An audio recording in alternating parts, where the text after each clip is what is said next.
ये घटना बड़ौदा के एक गुजराती युवक के साथ हुआ एक भयानक किस्से के बारे में है।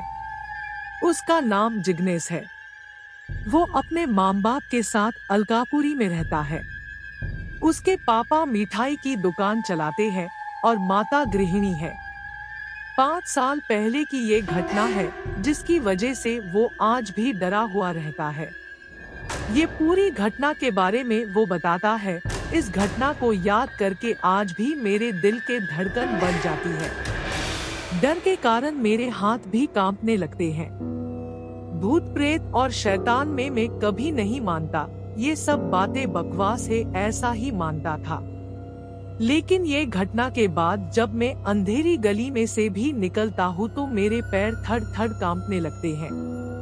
आज मेरी ऐसी हालत हो गई है कि आज तक रात को भी सोने के समय घर की लाइट चालू रख कर सोता हूँ।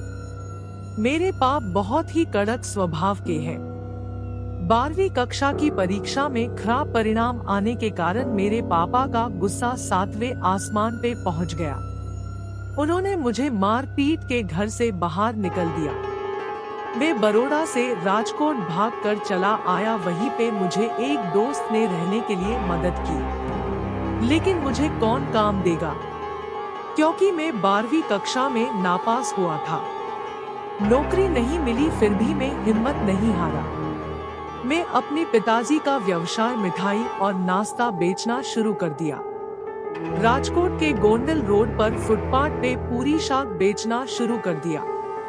मिठाई बनाना और सारे प्रकार के नाश्ते बनाने का काम मुझे मेरे पापा ने बचपन में ही सिखा दिया था। मुझे सब कुछ बनाना आता था, लेकिन पता नहीं कि मेरा धंधा ठीक से चलता नहीं था। पूरे दिन में मांड 2-3 ग्राहक आते थे, इसीलिए मैंने बनाए हुए सारे नाश्ते फेंक देना पड़ता था। गोंडल रोड पे मैंने जहाँ पे लारी खड़ी की थी वो बहुत ही भीड़ भाड़ वाली जगह ही। मेरे सामने सारी लारी पे भीड़ लगी हुई रहती थी और मेरा ही काम बंद रहता था। मैंने आखिर में हार मान ली और सब कुछ बेचकर घर वापस जाकर पिताजी के पैर पकड़कर माफी मांग लूंगा। उस दिन दोपहर के 12 बजे मेरे डर की घटना शुरू हो गई। मैं अपनी लारी के पास खड़ा था। आसपास में बहुत भीड़ भी नहीं थी।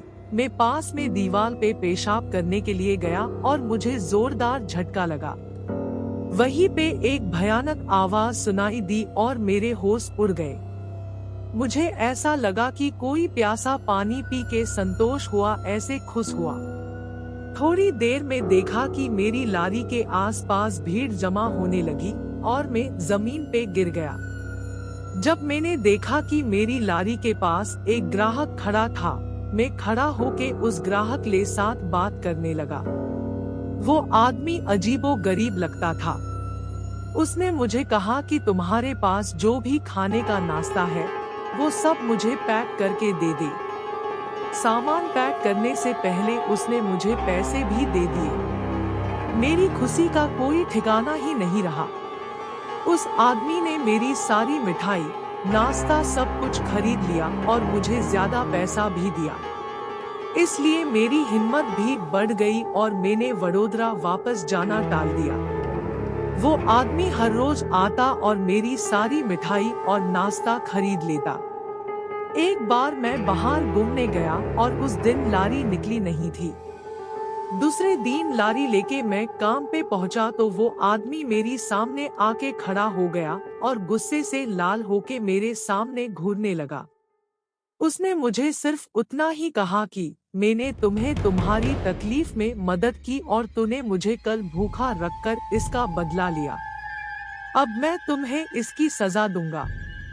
बस इतना ही बोल के वो दीवार के पास पड़ा पत्थर तरफ गया जहां मैं पेशाब करने के लिए गया था। वहां जाके वो अचानक गायब हो गया। उसकी धमकी और उसका गायब हो जाना ये देखकर मेरे तो पसीने छूट गए। उसी क्षण में लारी वहीं पे रखकर राजकोट की टिकट लिए बिना वडोदरा चला आया। पिताजी से माफी भी मांग ली। अब तो राजकोट शहर की बात तो दूर, उसका नक्शा भी देखना नहीं चाहता। अब तो हर समय एक ही डर सताता है कि वो रहस्यमय प्रेत इंसान मेरे साथ कैसा बदला लेगा।